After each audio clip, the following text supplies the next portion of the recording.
SSF എന്ന് പറയുമ്പോ 37 കൊല്ലമായി കേരളത്തിൽ പ്രവർത്തിച്ചുകൊണ്ടിരിക്കുന്ന വിദ്യാർത്ഥി സംഘടന. ഒരു പ്രസ്താവനയിലോ ഒരു പ്രഖ്യാപനത്തിലോ രാജ്യത്തിന്റെയോ ഇസ്ലാമിന്റെയോ നിയമത്തിനെതിരായി ഒരു വാക്കുപോലും വന്നിട്ടില്ലാത്ത സംഘടന. ലക്ഷക്കണക്കിന് പ്രവർത്തകരെ ഈ സംഘടന മുന്നോട്ട് കൊണ്ടുപോകുന്നുണ്ട്. നിങ്ങൾ ആലോചിക്കണം, SSF-കാരൻ എവിടെയും ഒരു വിപ്ലവത്തിന്റെ പിന്നിൽ പോയില്ല, എവിടെയും തീപ്പന്തമുയർത്താൻ പോയില്ല. ധാർമ്മിക വിപ്ലവം ജിന്ദാബാദ് എന്ന മഹനീയമായ മുദ്രാവാക്യത്തിലൂടെ വിദ്യാഭ്യാസ മേഖലയിൽ പ്രവർത്തിച്ചുകൊണ്ടിരിക്കുന്ന ഈ സംഘടന മെഡിക്കൽ എഞ്ചിനീയറിംഗ് മേഖലകളിൽ മാത്രം ആയിരക്കണക്കിന് വിദ്യാർത്ഥികൾക്ക് മെമ്പർഷിപ്പ് ഉള്ള പ്രസ്ഥാനമാണിത്. അതുപോലെ തന്നെ ഉന്നത വിദ്യാഭ്യാസം നേടിക്കൊണ്ടിരിക്കുന്ന വിദ്യാർത്ഥികൾക്ക് സ്കോളർഷിപ്പ് കൊടുത്ത് പഠിപ്പിക്കുന്ന പ്രസ്ഥാനമാണിത്. സ്കൂൾ ഓഫ് സിവിൽ സർവീസ് എന്ന പേരിൽ മുസ്ലിം സമുദായത്തിൽ IAS-കാരും IFS-കാരും IPS-കാരും ഉണ്ടാകണം എന്ന വിവേകത്തോടുകൂടി സ്കൂൾ ഓഫ് സിവിൽ സർവീസ് നടത്തുന്ന ഏക വിദ്യാർത്ഥി സംഘടനയാണിത്. നിങ്ങൾ മനസ്സിലാക്കണം, SSF-കാരൻ 37 കൊല്ലം കൊണ്ട് എന്ത് ചെയ്തു എന്ന് ചോദിച്ചാൽ, ഇസ്ലാമിക നിഷ്ഠയുള്ള ജീവിതം നയിക്കുന്ന പ്രവാചക പ്രേമം ജീവവായുവായി എടുത്ത സമാധാനത്തോടെ വിഷയങ്ങൾ വിലയിരുത്തുന്ന ലക്ഷക്കണക്കിന് പ്രവർത്തകരെ പക്വതയോടെ പണ്ഡിതന്മാരുടെയും സാദാത്തുക്കളുടെയും ചൊൽപ്പടിക്ക് കീഴിൽ കൊണ്ടുപോകാൻ ഇസ്ലാമിക സിംബലുകൾ പണയം വെച്ചിട്ടില്ല. നിങ്ങൾ മനസ്സിലാക്കണം, 37 കൊല്ലമായി യൂണിവേഴ്സിറ്റികളിലും മെഡിക്കൽ കോളേജുകളിലും എഞ്ചിനീയറിംഗ് കോളേജുകളിലും പ്രൊഫഷണൽ കോളേജുകളിലും കടന്നു ചെന്ന് പ്രവർത്തിക്കുന്ന ഈ സംഘടനയ്ക്ക് കോളേജുകളിൽ കയറിയിറങ്ങിയപ്പോ തൊപ്പി മാറ്റിവെക്കേണ്ടി വന്നില്ല, തലപ്പാവ് മാറ്റിവെക്കേണ്ടി വന്നില്ല. ഇസ്ലാമിക സിംബലുകളെ സംരക്ഷിച്ചുകൊണ്ട് കേരളത്തിൽ പ്രവർത്തിക്കുന്ന ക്രിയാത്മകമായി മുന്നോട്ട് പോകുന്ന ഏക വിദ്യാർത്ഥി സംഘടനയേത്? നമ്മൾ നെഞ്ചത്ത് കൈവച്ചുകൊണ്ട് ആലോചിക്കുക. കേരളത്തിൽ ഒരുപാട് മതസംഘടനകൾ കലാലയങ്ങളിലും കലാലയത്തിന് പുറത്തും പ്രവർത്തിക്കുന്നുണ്ട്. ഞാൻ കേരള യൂണിവേഴ്സിറ്റിയിൽ ഗവേഷണ വിദ്യാർത്ഥിയാണ്. എന്റെ സഹപാഠികളും സഹപ്രവർത്തകരും വ്യത്യസ്ത യൂണിവേഴ്സിറ്റികളിൽ പഠിച്ചുകൊണ്ടിരിക്കുന്നവരാണ്. ഞങ്ങൾ കലാലയത്തിന്റെ നറുമുറ്റത്തേക്ക് കടന്നു ചെല്ലുമ്പോ തലപ്പാവ് തടസ്സമായില്ല, ഞങ്ങളുടെ വിദ്യാർത്ഥികൾക്ക് തൊപ്പി തടസ്സമായില്ല. അങ്ങനെ ഇസ്ലാമിക സിംബലുകളെ പാലിച്ചുകൊണ്ട് നമ്മുടെ സെക്യുലറിസ്റ്റ് രാജ്യത്തിന്റെ നിയമങ്ങളെ പരിപാലിച്ചുകൊണ്ട് മുന്നോട്ട് പോകുന്ന ഈ വിദ്യാർത്ഥി പ്രസ്ഥാനത്തിന് വിളിച്ചു പറയാനുള്ള ഏറ്റവും വലിയ സന്ദേശം എന്താണെന്നറിയുമോ? ലാ യുഅ്മിനു അഹദുകും ഹത്താ അകൂന അഹബ്ബ ഇലൈഹി മിൻ വാലിദിഹി വവലദിഹി വന്നാസി അജ്മഈൻ.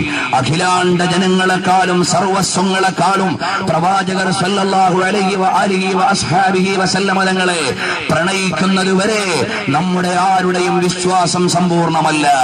ഇതുതന്നെയാണ് സുന്നി യുവജന സംഘം വിളിച്ചു പറയുന്നത്. ഇതുതന്നെയാണ് അമേരിക്കയിലും ബ്രിട്ടനിലും അറബ് രാജ്യങ്ങളിലും യൂറോപ്യൻ രാജ്യങ്ങളിലും എല്ലാ രാജ്യങ്ങളിലും പ്രവർത്തിച്ച് ഇസ്ലാമിക മുന്നേറ്റത്തിന് കാര്യക്ഷമമായി കാൽവെപ്പ് നടത്തുന്ന കാന്തപുരം AP അബൂബക്കർ മുസ്ലിയാർ. ആഗോള പണ്ഡിതന്മാർ, മഹാന്മാരായ പണ്ഡിത കേസരികൾ, ആ പണ്ഡിത കേസരികളുടെ പക്വതയാർന്ന കാൽവെപ്പുകളോടെയാണ് ഈ പ്രസ്ഥാനങ്ങൾ മുഴുവനും മുന്നോട്ട് പോകുന്നത്. ഞങ്ങൾക്ക് കേരളത്തിൽ എന്തുണ്ട് എന്ന് ചോദിച്ചാൽ എക്സ്പ്ലോസീവ് ബാക്ക്ഗ്രൗണ്ട് ഒന്നും ഞങ്ങൾക്കില്ല. ഞങ്ങൾക്കുള്ളത് താജുൽ ഉലമാ ഉള്ളാളതങ്ങൾ എന്ന മഹനീയമായ ആത്മീയ നേതൃത്വം. ഞങ്ങൾക്കുള്ളത് ഖമറുൽ ഉലമാ കാന്തപുരം ഉസ്താദ് എന്ന കാന്തദർശിത്വമുള്ള സമകാലിക മുസ്ലിങ്ങളുടെ ആഗോളതലത്തിലെ അജയ്യമായ ശബ്ദം. ഞങ്ങൾക്കുള്ളത് ബഹുമാനപ്പെട്ട നെല്ലിക്കുത്ത് ഉസ്താദ് എന്ന ആത്മീയ പണ്ഡിത കേസരികളിലെ അഗ്രേസരന്മാരിൽ ഒരാൾ. ഞങ്ങൾക്കുള്ളത് പൊന്മുള അബ്ദുൽ ഖാദിർ ഉസ്താദ് എന്ന് പറയുന്ന തികഞ്ഞ മതപണ്ഡിത നേതൃത്വം. ഞങ്ങൾക്കുള്ളത് ആദർശ കേരളത്തിന്റെ ആത്മാവായി മാറിയ ബഹുമാനപ്പെട്ട മൗലാന പേരോട് ഉസ്താദ് അടക്കമുള്ള നിരവധി പണ്ഡിത കേസരികളുടെ വലിയൊരു നിര. ആധികാരികമായി മതത്തെ ഓഥന്റിക്കായി കൈകാര്യം ചെയ്യാൻ ഞങ്ങളുടെ നേതൃത്വത്തിനുണ്ട്, നമ്മുടെ കേരളീയ മുസ്ലിങ്ങൾക്കുണ്ട് എന്നത് അഭിമാനത്തോടെ നാം തിരിച്ചറിയേണ്ടതാണ്. അതുകൊണ്ട് പ്രിയപ്പെട്ടവരെ, SSF-ന്റെയും SYS-ന്റെയും സുന്നി സംഘടനകളുടെയും പ്രവർത്തനങ്ങൾ ഒരുപക്ഷെ ചെറുപ്പക്കാർ വിലയിരുത്തിയേക്കാം. ഇവരെന്താ ഇവിടെയും മൗനം ദീക്ഷിക്കുന്നത്, സമാധാനത്തോടെ മുന്നോട്ട് പോകുന്നത്? പക്വതയുടെ കാൽവെപ്പുകൾക്ക് സാവധാനമുണ്ടാകും, അല്ലാതെ എടുത്തുചാട്ടത്തിന്റെ പോരാട്ടങ്ങൾക്ക് എടുത്തുചാട്ടമേ ഉണ്ടാകൂ. നമുക്കൊന്നും നേടിയെടുക്കാൻ കഴിയില്ല. അതുകൊണ്ട് പക്വതയോടെ കാൽവെപ്പ് നടത്തിയത് കൊണ്ടാണ്. നിങ്ങൾ ആലോചിച്ചു നോക്കിയിട്ടുണ്ടോ, സ്വതന്ത്ര ഭാരതം വന്നപ്പോ വിദ്യാഭ്യാസ മന്ത്രിയാകാൻ യോഗ്യതയുള്ള മൗലാന മുഹമ്മദ് അലിയുടെയും ഷൗക്കത്ത് അലിയുടെയും പശ്ചാത്തലം എന്താ? വേണ്ട സമയത്ത് വിദ്യാഭ്യാസം നേടി എന്നതായിരുന്നു. നിങ്ങൾക്കറിയുമോ, നമ്മുടെ ഇന്ത്യ മഹാരാജ്യത്ത് ബുദ്ധിപരമായ നേതൃത്വം കൊടുക്കാൻ നിരവധി മുസ്ലിം നാമങ്ങൾക്ക് കഴിഞ്ഞതെന്തുകൊണ്ടാണ്? പടിഞ്ഞാറിന്റെ ആലയ ആലയത്തിൽ പോയി പാശ്ചാത്യ വിദ്യാഭ്യാസം വേണമെങ്കിൽ നേടിയിട്ട് അവർക്കെതിരെ ശബ്ദിക്കണമെന്ന് പഠിച്ചതിന്റെ പേരിലാണ് മൗലാന മുഹമ്മദ് അലി ഷൗക്കത്ത് അലിയും ഫ്ലുവന്റായി ഇംഗ്ലീഷ് സംസാരിച്ച് രാജ്യത്തിന്റെ നിർമ്മാണ പ്രവർത്തനത്തിൽ പങ്കാളികളായവരാണ്. നിങ്ങൾ മനസ്സിലാക്കണം. അതുകൊണ്ട് പക്വതയും രാഷ്ട്രബോധവും വിദ്യാഭ്യാസവുമുള്ള നല്ല ഒരു തലമുറയെ പാകപ്പെടുത്തിയെടുക്കാനാണ് മർക്കസുസ് സഖാഫത്ത് സുന്നിയ 10,000 വിദ്യാർത്ഥികളെ പോറ്റുന്നത്.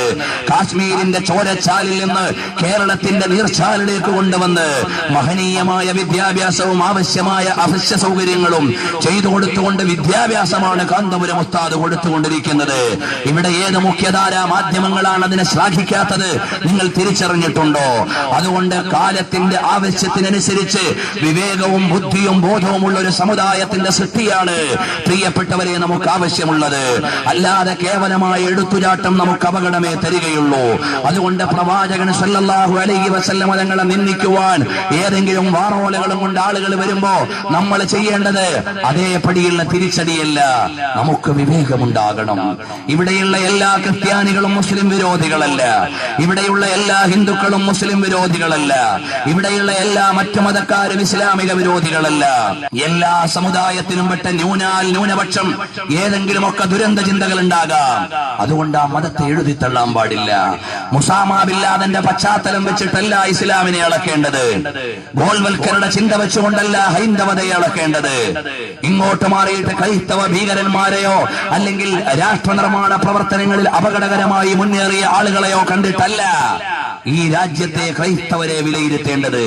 ക്രൈസ്തവ ദർശനത്തിലൂടെ ക്രിസ്ത്യൻ സമൂഹത്തെ നാം പഠിക്കണം.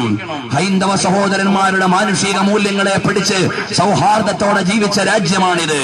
നമുക്കിനിയും ഒരുമയോടെ മുന്നോട്ട് പോകണം. പക്ഷേ അപകടകരമായി ചിന്തിക്കുന്ന എല്ലാ മതത്തിലെയും ആളുകളെ പൊതുശത്രുവായി നമുക്ക് കാണാൻ കഴിയണം. അതുപോലെ തന്നെ രാജ്യത്തുള്ള ആളുകൾ ആ സൗഹാർദ്ദത്തിൽ അധിഷ്ഠിതമായി ചിന്തിക്കാൻ കഴിയണം. ഹൈന്ദവ സഹോദരന്മാരുണ്ടാകാം. പ്രിയപ്പെട്ടവരെ, എത്ര കാലമായി നമ്മൾ ഒരുമയോടെ സൗഹാർദ്ദത്തോടെ നാം മുന്നോട്ട് പോകുന്നു. അതുകൊണ്ട് ആ സൗഹാർദ്ദ സ്നേഹതലങ്ങളെ മുഴുവനും ആവഹിച്ച് നല്ല ശാന്തമായ മുന്നോട്ട് പോക്ക് നടത്തിയാൽ ഇനിയും ഒരുപാട് വിജയിക്കാൻ